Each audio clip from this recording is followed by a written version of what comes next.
Good morning, everybody. I am Debbie Duncan, the Director of Education Services with the New Jersey Center for Nonprofits. Thank you for joining us today for our webinar, Know Your Rights, Understanding New Jersey's Anti-Discrimination Laws, presented by Fannie Jarvis of the New Jersey Division on Civil Rights. We have I just want to tell you a little bit about the center. We are the New Jersey State Association for Charitable Nonprofits. We have three main areas of focus: advocacy, supporting the interests and the rights of nonprofits in New Jersey and people in New Jersey, the education programs such as this webinar. We have a conference, and then we have a lot of information available both on our website and through our help desk. We also offer benefits to our members. They get discounts, they get a little extra attention, and so occasionally we have some member-only events. So we really appreciate the support of our members. We are a member, the center is a member of the the National Council of Nonprofits. As you can see, there are state associations all over the country. So no matter where you are, or if you have colleagues in other states, let them know that there is an association in their state for them to go to for support and information. I am going to let's see, do we have, well, first of all, I want you to understand that we are not lawyers. The information that is being given here is about New Jersey law, but is not a professional legal opinion. And if you have issues or questions, please refer to a qualified attorney. And at the center, we can refer you to attorneys who have a lot of experience and knowledge dealing with nonprofits and New Jersey law. Once again, thank you for joining us this morning. And today's presentation, we're going to walk folks through what the New Jersey Division on Civil Rights is about, what we do, how we got started, and also what your rights are under New Jersey's anti-discrimination laws. So welcome again. At the end of this presentation, there will be a Q&A. And so, like Debbie said, same with the New Jersey Center for Nonprofit staff, the division on New Jersey Division on Civil Rights staff and its employees are not able to comment on ongoing cases and investigations. Okay. And so let me go back to my PowerPoint presentation and we will get started. Patricia, if you have joined, or Angela, if you see Patricia has joined, please let me know because I'm going to be focused on the PowerPoint. Okay. All righty, here we go. Oops, nope, not. Come on, there we go. So today, again, is the Know Your Rights presentation under New Jersey's anti-discrimination laws. You'll see, of course, on this presentation, our website. We hope that you commit that to memory because we have a wealth of resources available on our website. And that website is very simply njcivilrights.gov. So that's, once again, is njcivilrights.gov. Okay, so as I mentioned earlier, the employees of the New Jersey Division of Civil Rights, we do not provide legal counsel or legal advice, and we do not comment on any ongoing investigation or litigation. And so the agenda for today's presentation, and we'll be with you for about 40 some odd minutes, and then the Q&A. We will do an introduction of the New Jersey Division of Civil Rights, explain your civil rights under New Jersey's anti-discrimination laws. We'll share examples of discrimination or violations of the different laws, and we will walk folks through how to file a civil rights complaint with the New Jersey Division of Civil Rights on our portal, which is known as the NJ Bias, and it stands for the NJ Bias Investigation Access System. Okay. Now, moving on. So a little background information about the New Jersey Division on Civil Rights. We were created by the New Jersey legislature almost 81 years ago in 1945, right? And the division at the time was created and was named the New Jersey Division on Discrimination. And so, of course, over the 80 years, both the office and the laws have expanded. In 1945, the New Jersey Law Against Discrimination, which is the main law that we will focus on today, was also established. Today, the New Jersey Division on Civil Rights, our mission is to prevent and eliminate bias, prejudice, and discrimination in New Jersey. Our vision is a New Jersey where all people are treated equally. And so these are the three New Jersey anti-discrimination laws that the Division on Civil Rights focuses on. The New Jersey Law Against Discrimination, the New Jersey Family Leave Act, and the Fair Chance in Housing Act, right? And just let me pause here for a moment just to explain a little bit about the structure of New Jersey Division on Civil Rights. We are a state agency. We fall under New Jersey's Department of Law and Public Safety, and as a department, we fall under the Attorney General. The current acting Attorney General is Jennifer Davenport, who is appointed by the current governor, Mikey Sherrill. So, of course, we, as New Jersey Division on Civil Rights, we are a law enforcement agency. We enforce New Jersey's anti-discrimination laws. All right. So I'm going to go to the next slide. Oops, did I skip? Sorry, one more time. Oh, yes, here we go. So because I mentioned three laws, and we're going to start here with the New Jersey Family Leave Act. I'm going to give you broad strokes about this law and the Fair Chance in Housing Act, and we're going to do a little deeper dive into the New Jersey Law Against Discrimination. So here on screen is the New Jersey Family Leave Act, and essentially this is job protected leave. It provides up to 12 weeks. You can take up to 12 weeks during a 24-month period.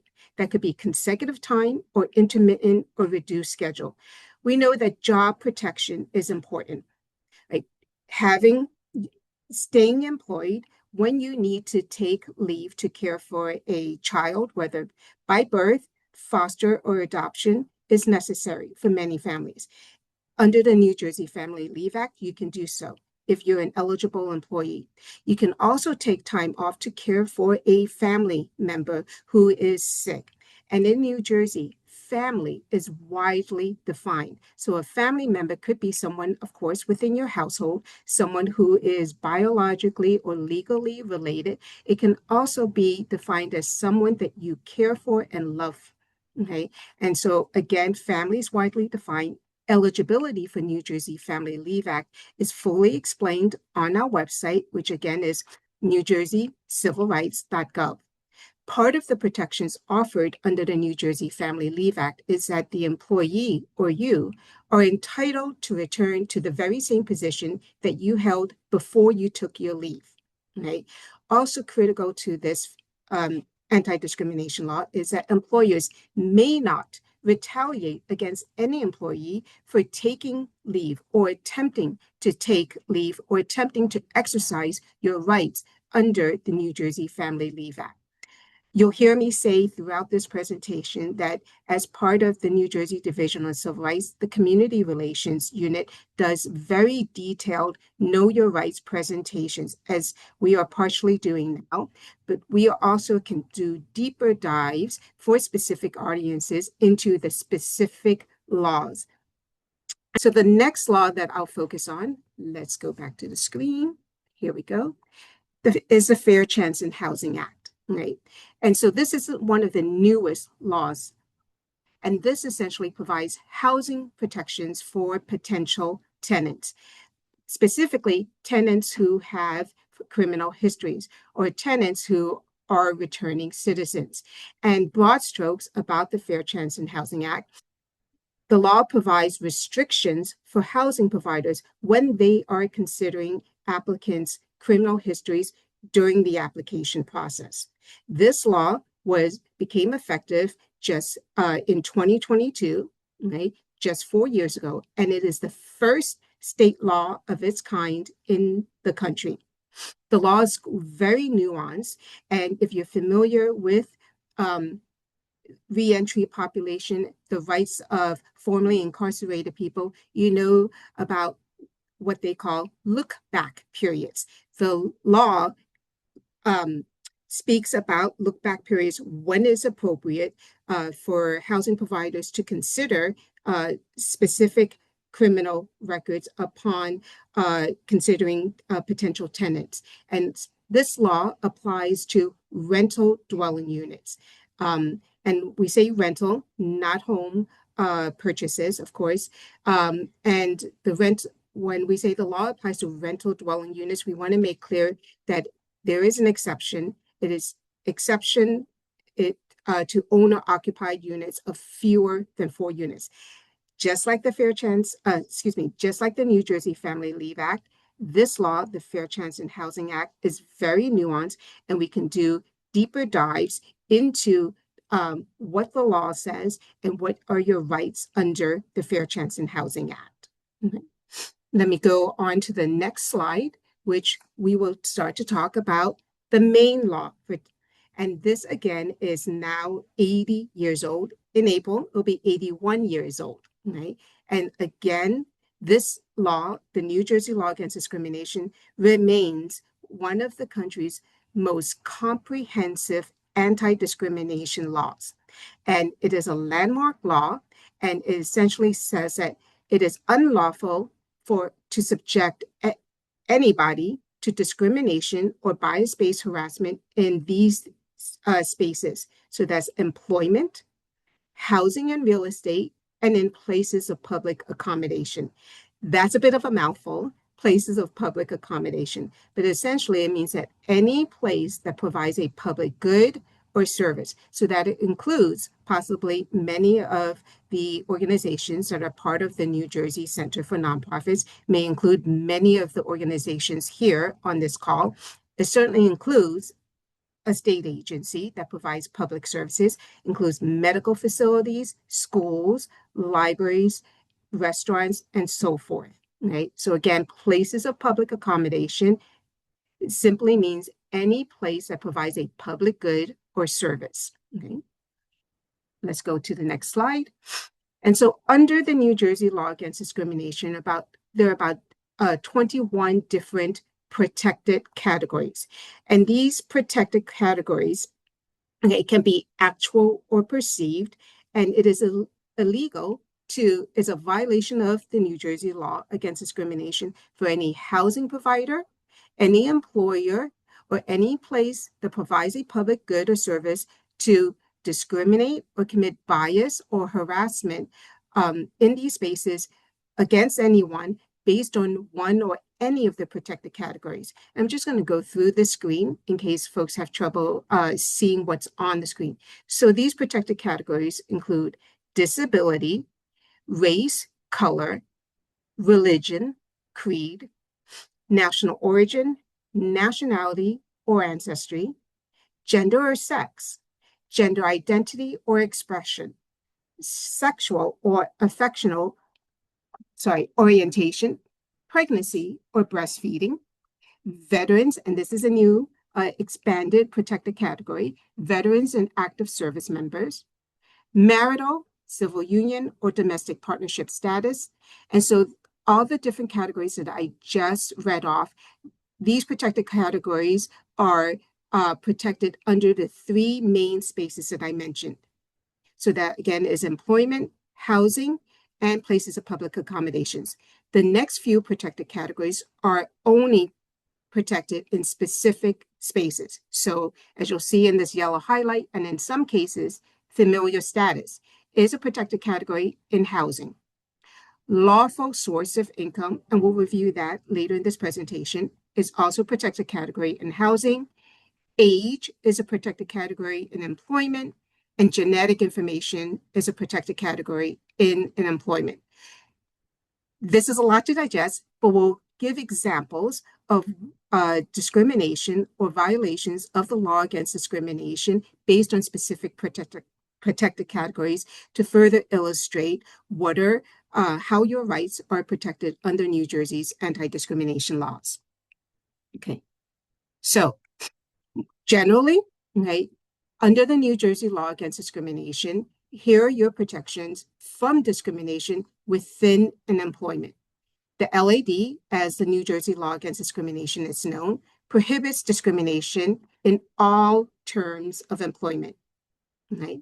Including in recruitment and hiring, in promotions, terminations, compensation, and membership in union.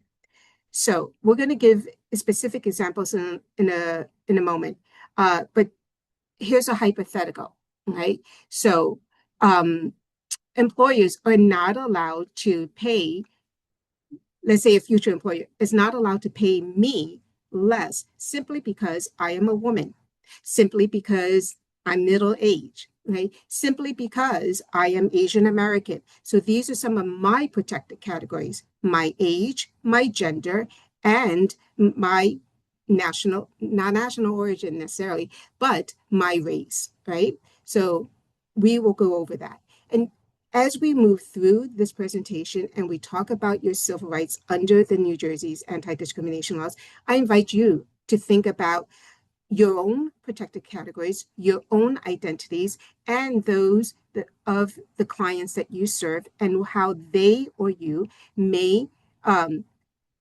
speak up against bias, harassment, discrimination in your own spaces. Okay. Let's go to the next slide. Okay. So your protections from discrimination within housing and real estate.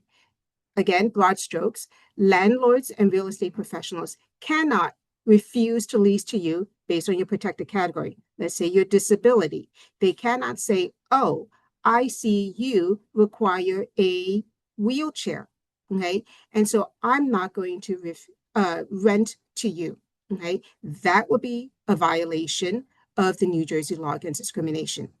Landlords and real estate professionals also cannot charge you or someone higher rent simply based on, let's say, their race, right?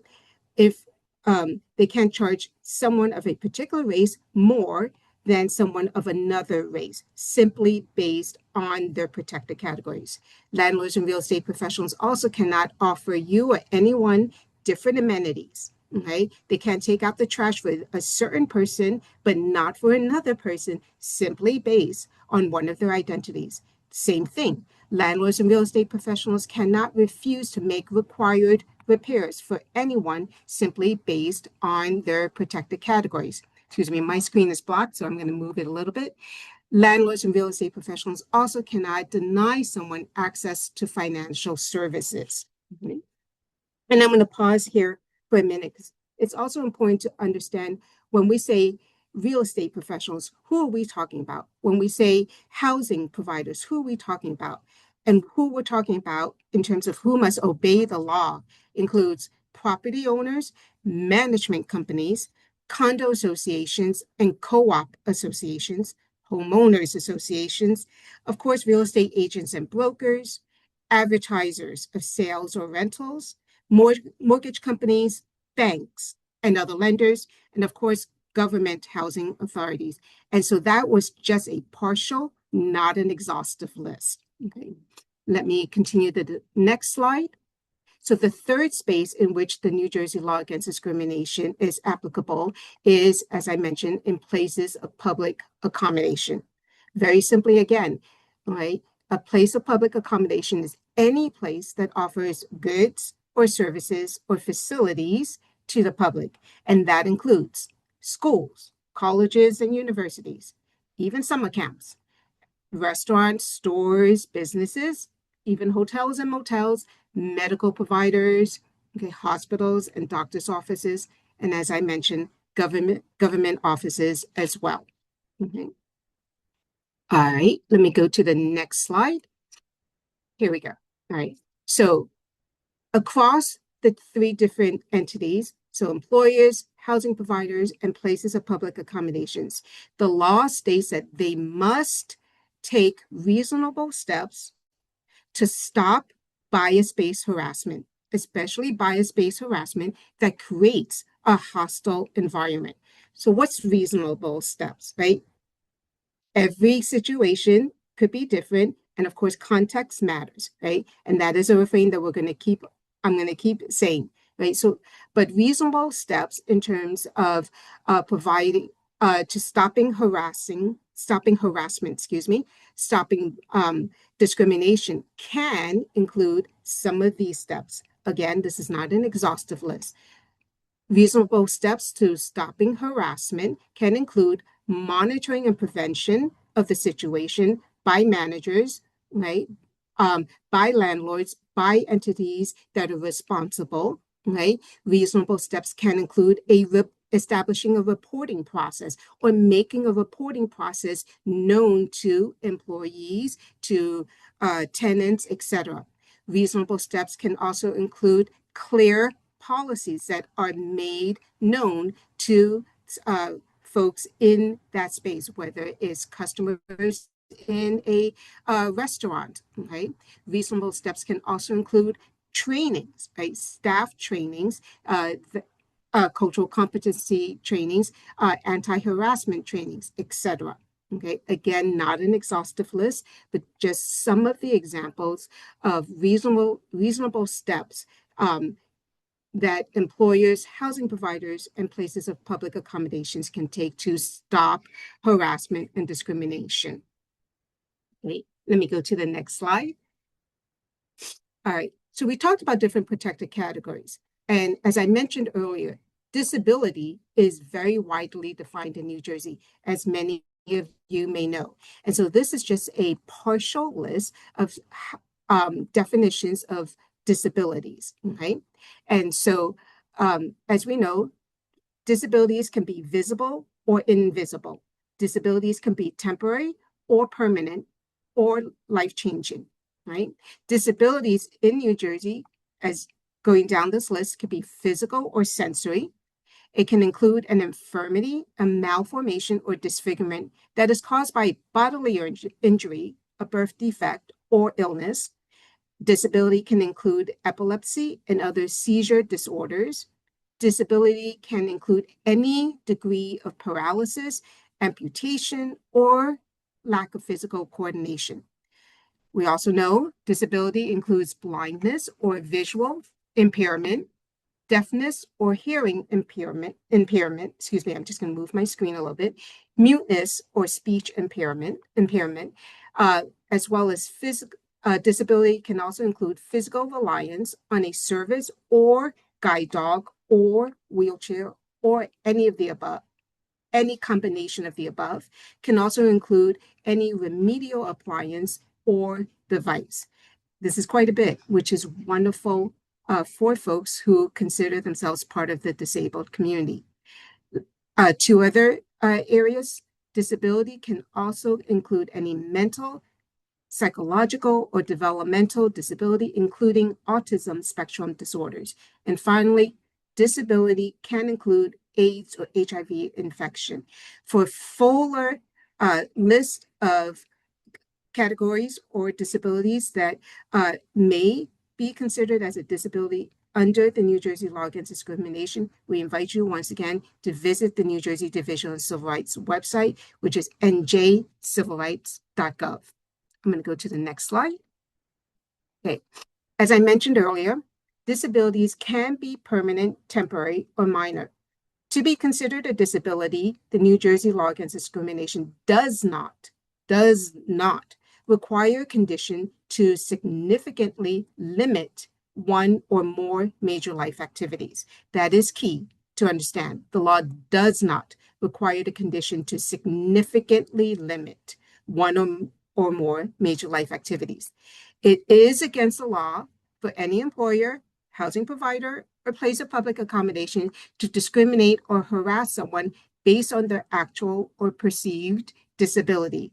And I mentioned earlier, actual or perceived protected category. So just to make that clearer. So someone who may be perceived to have a visual impairment, for example, if they're facing bias, harassment, discrimination, right? Someone who believes, oh, this person is blind. I'm going to treat them differently, disparately. I'm not going to provide them with optimal service because they may not, know that I'm not. Okay, they may not need the best of services. Well, could that be a potential violation of the New Jersey law against discrimination? Potentially. What if the person was not actually blind, okay, but let's say the restaurant still committed some type of bias, harassment, discrimination based on their perception that that customer is blind, okay, that is still a potential violation of the New Jersey law against discrimination. So, based on somebody's perception of another's protected category, if they commit bias or harassment discrimination, that indeed could be a violation of the New Jersey law against discrimination, even if that person does not consider themselves, blind, disabled, or of that particular protected category. I hope that was clear. Okay, I'm going to continue to the next slide. Okay. So one of the other protected categories that we mentioned was national origin, nationality, and ancestry. And just to further define what these categories mean, right? So national origin is, again, broad strokes, the country where you or your family came from, right? So nationality, different, but is the country where you live or are a citizen. That is the legal relationship that you have with the country in which you live or are a citizen. Ancestry is your heritage or that of your ancestors, excuse me. So if you were to take, let's say, someone, who is Korean American, right?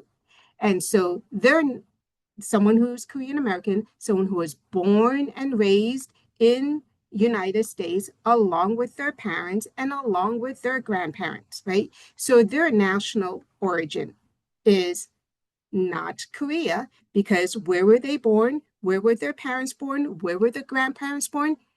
In United States. So that's their national origin. Where is their nationality? Okay, it is they're American citizens. Both the Korean American that I first mentioned, as well as their parents and their grandparents, they would consider their nationality as American. What is their ancestry? They are Korean. Going back different generations, they would consider Korea possibly as their homeland, right? As their motherland. So, of course, everyone may differ in terms of how they define their national origin, their nationality, and ancestry. That is just one possible example.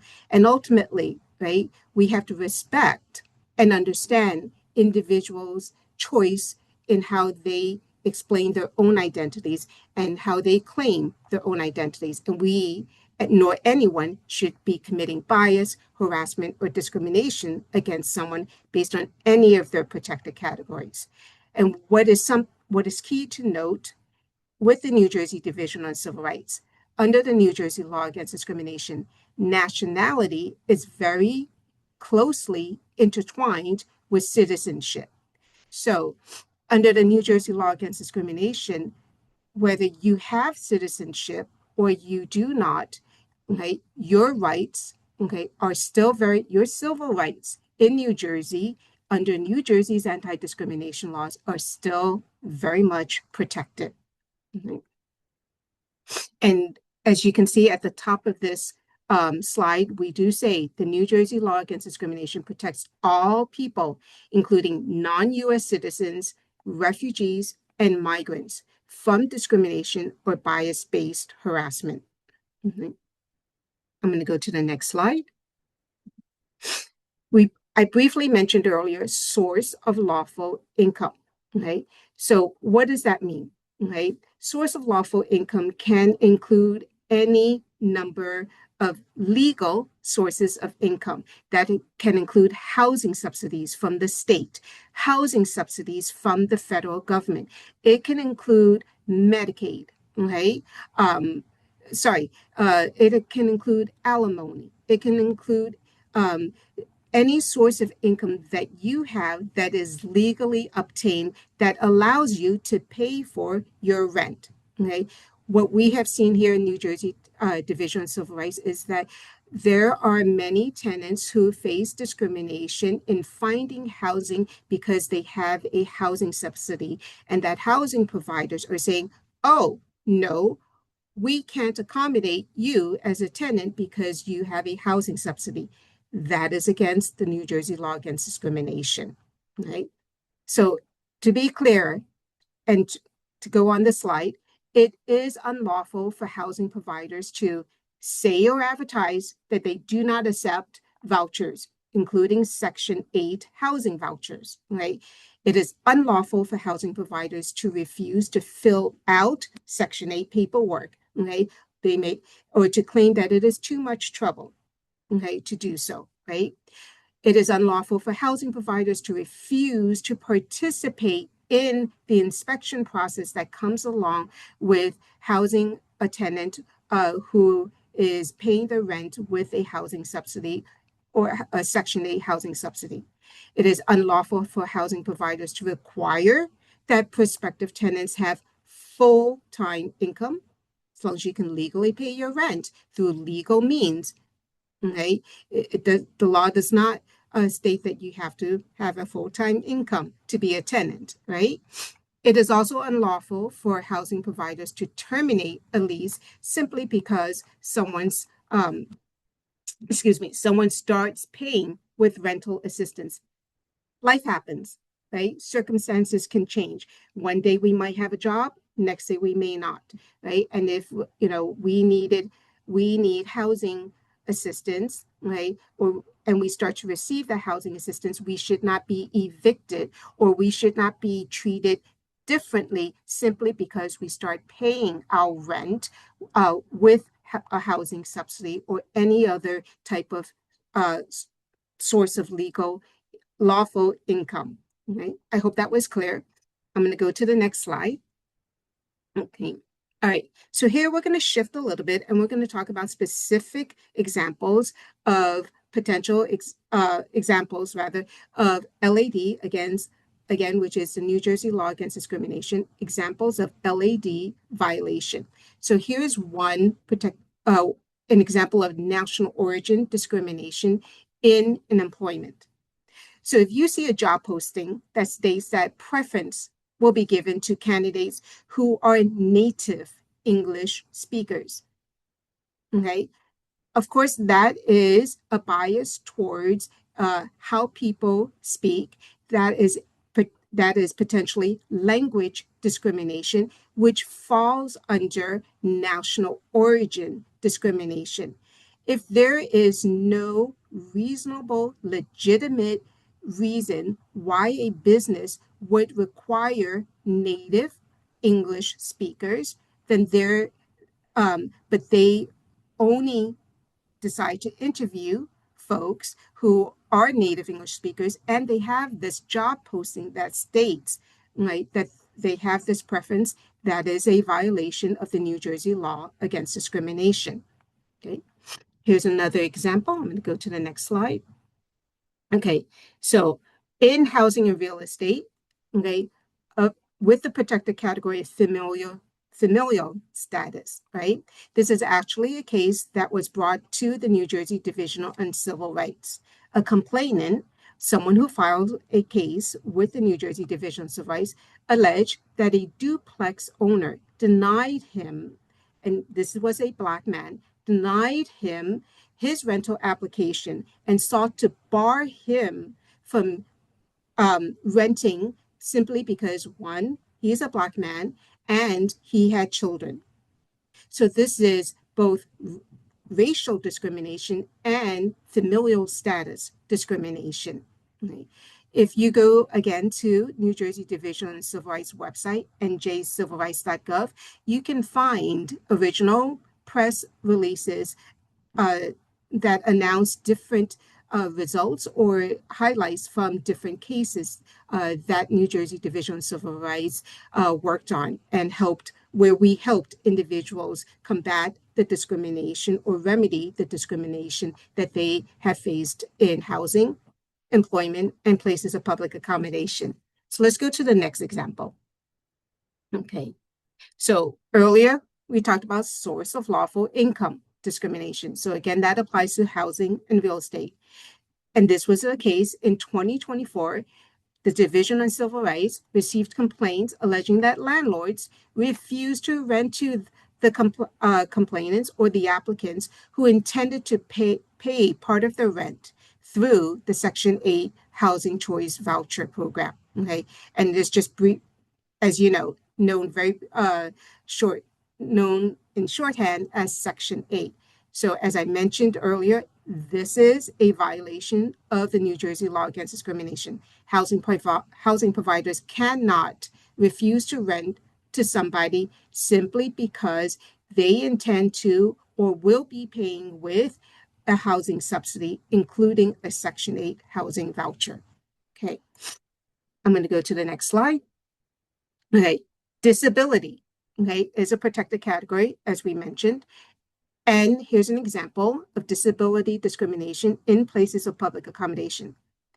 A mental health service provider failed to accommodate a person with hearing loss who needed sign language interpretation interpretation services.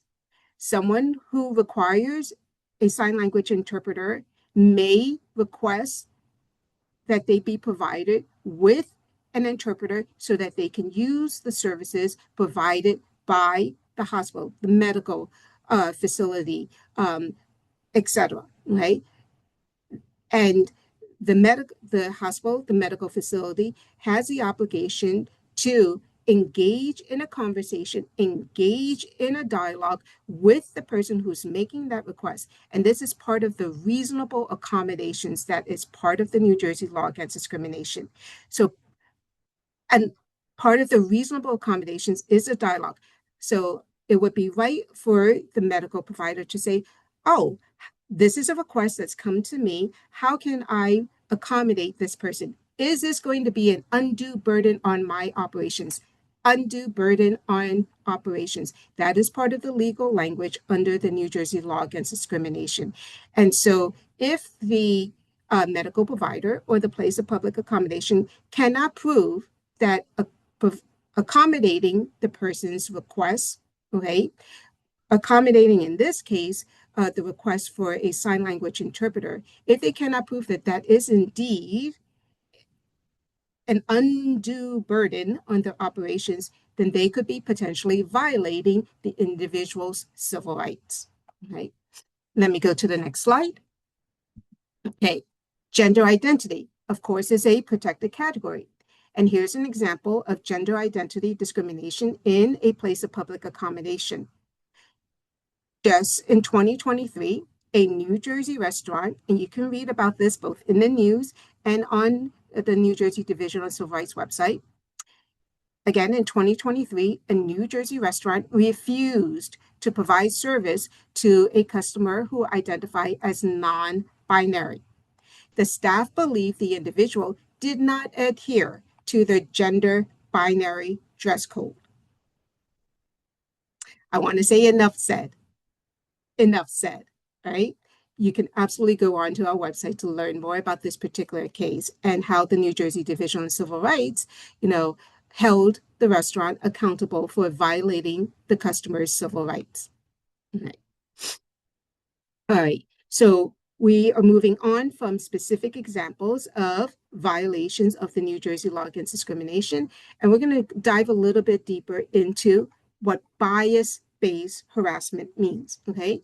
So again, not exhaustive list, but bias-based harassment can include discriminatory conduct, such as, take a breath, this is hard, right? Bias-based harassment can include offensive gestures, slurs, derogatory jokes, unwanted touching, intimidating or abusive behavior. And any of these behaviors can create a hostile environment. A hostile environment, right, can be also created by just one act or ongoing acts. And this is key to the law. The act could be severe, or it could, and this two-letter word, or, is critical. A hostile environment, again, could be one act or ongoing acts or many acts that are severe or pervasive. They do not need to be both severe and pervasive. So what does that really mean, right? So one act of bullying, right, against a child, or one act of bullying in the workplace, okay, against someone of a particular protected category can be severe enough to be a violation of the New Jersey law against discrimination. Ongoing, multiple, years long, months long, weeks long acts can be, of course, acts of bullying, harassment, okay, can be pervasive, okay. Of course, those acts would be violations of the New Jersey law against discrimination. The complainant or the person who is facing such types of discrimination does not have to prove that the harassment that they've been facing is both severe and pervasive. In New Jersey, the law states it's one or the other, severe or pervasive. Okay, the threshold is is lower, if you will, than other states. Okay, and that is why when I said earlier, the New Jersey law against discrimination remains one of the strongest and most comprehensive anti-discrimination laws in the country. Finally, the last bullet points here, a hostile environment means that if your work environment, let's say, is changed, let's say by your colleagues, by your manager, to the point where you as a reasonable person deems that that workplace dynamic or your housing environment has become hostile, intimidating, or abusive, these are violations of the New Jersey law against discrimination and potentially violations of your civil rights. Okay. I'm going to move on to the next slide. Okay. All right. We know retaliation does happen, but we want to emphasize that retaliation is against the law. And so if someone is facing retaliation on top of the harassment, the discrimination, the bias that they are enduring in their spaces, okay, we want to know. We want folks to report the retaliation, right? And under the New Jersey law against discrimination, right, the law states that you have the right to report the harassment. You have the right to file a complaint, whether it's with, the authorities within your spaces and or with the New Jersey Division on Civil Rights or any other entity of the state that takes complaints. You have the right to cooperate in an investigation, whether that, again, is with the authorities in your spaces or with the New Jersey Division on Civil Rights. We know that retaliation can be subtle acts that may include changing of your work schedule to a less desirable, shift at not of, without conversation with you as an employee. It can include, people whispering about you, okay, in the mean way. It can include subtle acts. It can include it can include overt acts, as we know. Retaliation can also include, as we mentioned, creating a hostile environment for you, for your colleagues who may support you, etc. Retaliation can include harassment that is specifically committed because committed against you or someone because they filed a complaint or because they spoke up about the harassment that they are facing. Okay, so just to be clear again, under the New Jersey law against discrimination, retaliation is against the law, and we want to know if individuals are facing retaliation as well. Okay, I'm going to go Fannie, I'm going to jump in a second. We have 10 more minutes. Thank you. I'm going to start to wrap up. Thank you, Debbie. All right. So I mentioned repeatedly how to file, how you have the right to file a complaint with the New Jersey Division on Civil Rights. The laws, the New Jersey Law Against Discrimination, the Fair Chance in Housing Act, and the New Jersey Family Leave Act, their statute of limitations are 180 days. So if you have faced bias, harassment, discrimination under these three different anti-discrimination laws, you have the right to file a civil rights complaint if the incident was within 180 days, so roughly 6 months. Okay. Possible remedies, and again, not an exhaustive list, possible remedies that the New Jersey Division of Civil Rights can facilitate with complainants, okay, in cooperation with respondents. Respondents would, of course, be the entities that you're filing the complaint against. The possible remedies can include compensation for you, the complainant, monetary damages for your pain and humiliation, reimbursement of your attorney fees. Let me stop there and just make clear that you do not need an attorney to file a complaint with the New Jersey Division of Civil Rights. If you choose to have an attorney work with you and there are fees involved, reimbursement of those attorney fees may be possible, right? May be a possible remedy that could be sought for you uh, after the investigation process and as part of the resolution. Okay. And finally, another possible remedy is civil penalties and relief to prevent future discrimination. The website down here, as you'll see, right, is the NJ Bias System website. This will take you directly to filing a civil rights complaint. So all you do is add the word bias, BIAS, in front of the main website for the New Jersey Division of Civil Rights. So that's bias.njcivilrights.gov. And for the sake of time, I'm just going to go through quickly the rest of the slides. Okay. And this is the screen that you will see if you were to go to bias.njcivilrights.gov. This is the screen that will greet you, okay? And you'll see there are two blue buttons. On the left is file complaint, right? On the right is respond to complaint. So if you are the housing provider or you are the service provider, the place of public accommodation, right, that is responding to a complaint, you would click on the right button. If you are someone who has faced bias, harassment, discrimination, of course, you would click on the left button, file complaint. And one thing I do want to note, the current system is available in both English and Spanish.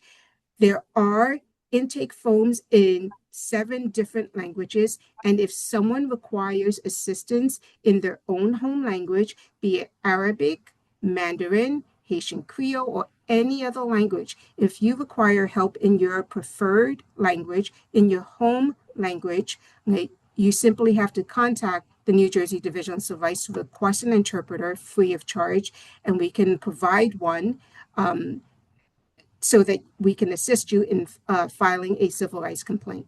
Okay. And this is part of the screen that you will see when you are in the NJ Bias system. There are different icons. So I'll take a brief moment. If you're filing a housing complaint, you would click on here, housing icon. If you're filing a complaint that you experience in employment, you click on this icon, employment. If you are filing a complaint against, let's say, medical provider, state agency, far right, okay, place of public accommodation, that's the icon you would click on. If you have experienced bias, harassment, discrimination under the New Jersey Family Leave Act, of course, you click on this one, going toward your left, New Jersey Family Leave Act, and going all the way back to the far left, which is labeled housing and criminal background, that is what you would click if you experience discrimination under the Fair Chance in Housing Act. Okay? And I will go into this in greater detail when you bring us into your spaces to host a longer, fuller Know Your Rights presentation. But we will talk about how to file a civil rights complaint, what that entails, how to create an account, etc., and how you can log into that account to check the status of your case, update documents, etc. Okay, forgive me for moving quickly past this, okay, through this rather. Next slide. If, as I mentioned earlier, if you require assistance in filing a civil rights complaint, or you need the help of an interpreter, you can simply call our number, which is 1-833-NJ-DCR for you, And numerically, that comes out to 1-833-653-2748. You can also email the New Jersey Division on Civil Rights at language help. That again is languagehelp@njcivilrights.gov, and simply write the words, I would like to file a civil rights complaint. I need an interpreter in Gujarati, okay? I need an interpreter in Polish, okay, etc. Okay, we as New Jersey Division of Civil Rights, we are here and we can provide assistance in your preferred language, okay? Or if you require assistance because you're not familiar with the computer, you're not familiar with the internet, for any number of reasons, you can reach out to request additional assistance. Okay. As I mentioned, the New Jersey Division of Civil Rights Community Relations Unit, we do provide full, free Know Your Rights presentations, right? And we also are happy to join you if you have community resource fairs where you are offering spaces to agencies and other organizations to speak to your audiences about their civil rights, about how New Jersey's laws do protect them, okay? And you can simply reach out to us via this email, communityrelations@njcivilrights.gov, okay? And these are, of course, New Jersey Division of Civil Rights engages youth in many ways, including through, on the right, you'll see a youth ambassador program, through an and through the statewide No Hate in the Garden State competition. Okay. Some of you may be familiar, the New Jersey Division of Civil Rights also offers free online anti-bias trainings. Simply go to njcivilrights.gov to learn more about the upcoming trainings that include trainings on topics like reasonable accommodations in the workplace, understanding implicit bias, and assistance animals. Okay. About to close up here. Once again, this presentation was provided for informational purposes only. We, as New Jersey Division on Civil Rights employees, we do not provide legal counsel or legal advice, and we do not comment on ongoing investigations or litigation. And this is how you can stay in touch with the New Jersey Division on Civil Rights. If you are on social media, we are as well. Please find us on Facebook and Twitter at Civil Rights NJ.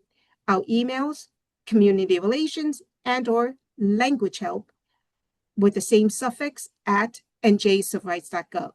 And our phone number here again is 1-833-653-2748, 653-2748. And I'm going to pause here because this is the QR code that we encourage everyone to scan. Take your phone up for a moment and just scan this QR code. Will bring you directly to the many fact sheets that the New Jersey Division of Civil Rights has on their website that provides easier to understand explanations of your rights under the 3 anti-discrimination laws. And the fact sheets are available in, I believe, as of now, 15 different languages. Okay. And if you did not get the chance to scan these QR codes, I invite you to check the chat. I believe Angela has been dropping select fact sheets into the chat. And if you did not see those links, please go onto our website, njcivilrights.gov, to find additional resources, including fact sheets. I am closing up. That should not say hello. That should say thank you. Thank you, okay, to everyone for joining us today. And I'm going to stop sharing. And we're going to pivot, okay, to a Q&A. How is that for time? Thank you so much, Fannie. This is a lot of information to process. Patricia, I'd just like to invite you if you wanted to jump in and just introduce yourself. Sure. Thank you. Yeah. Thank you so much, Debbie. Good morning, everyone. As you heard earlier, my name is Patricia Williamson, and I'm the Director of the Outreach and Community Relations at the New Jersey Division on Civil Rights, also known as DCR. On behalf of the Division on Civil Rights, I thank Debbie, Rosalia, Danielle, and all at the New Jersey Center for Nonprofits for hosting this Know Your Rights program. I'd also like to thank Fannie Jarvis, one of my community relations specialists who just expertly guided you through this Know Your Rights program, and Angela Campos, another one of my community relations specialists who timely inserted important civil rights resources into the chat and helped with the Q&A. I'm grateful for their teamwork. As we near the end of this program and go into Q&A, we hope you learned more about how New Jersey's anti-discrimination laws protect you, your loved ones, your colleagues, and the people you serve as nonprofit organizations, and that you will tell others about how their civil rights remain protected here in New Jersey. So I'd like to thank you once again for your time. We look forward to future collaborations with you as we continue DCR's mission to prevent, eliminate, and remedy discrimination and bias-based harassment in employment, housing, and places of public accommodation throughout New Jersey. I turn it now back to Debbie.